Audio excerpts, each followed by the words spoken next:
तो दोस्तों आज हम बात करने वाले हैं एक सच्ची घटना पर जो बताई है हमारे सब्सक्राइबर ने। अगर आप भी अपनी स्टोरी हमारे साथ शेयर करना चाहते हैं और चाहते हैं कि अगली स्टोरी आपकी बताओ तो हमारे टेलीग्राम चैनल पर अपनी कहानी बताएं। तो चलिए हम अपनी कहानी पर आते हैं। रवि जो जयपुर शहर से बिलोंग करते हैं, उन्होंने हमें बताया उनके साथ घटित भयानक इंसिडेंट। रवि एक बार अपनी फैमिली के साथ किसी फंक्शन में गए थे। वो उनके घर से कुछ दूरी पर था। फंक्शन की जगह नाहरगढ़ के पास था। नाहरगढ़ जयपुर के पहाड़ी पर स्थित है और वहां बीच रास्ते में जंगल भी पड़ता है। उनको वहां से फ्री होते होते काफी लेट हो गया था।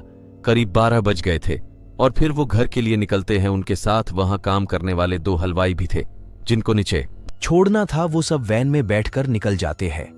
तभी कुछ दूर चलने पर उनको एक औरत दिखाई देती है जो पूरी तरह रेडी होकर एकदम लाल वस्त्र पहने खड़ी थी। उन्होंने सोचा ये अकेली औरत यहां क्या कर रही है। फिर उन्होंने सोचा कि यह फंक्शन में आई होगी और ये लेट हो गई होगी।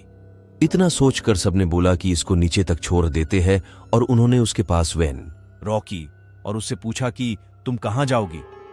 उसने कुछ बोला नहीं। उसका चेहरा घूंघट से ढका हुआ था, दिखाई नहीं दिया।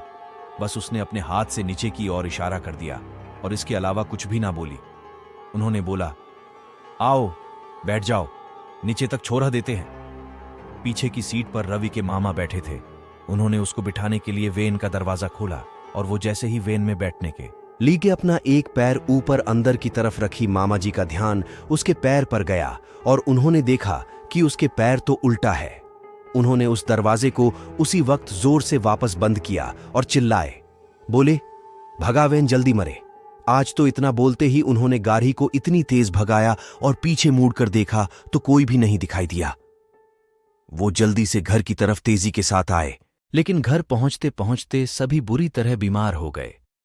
कुछ दिन उनके दिल में अजीब सा डर बैठ गया।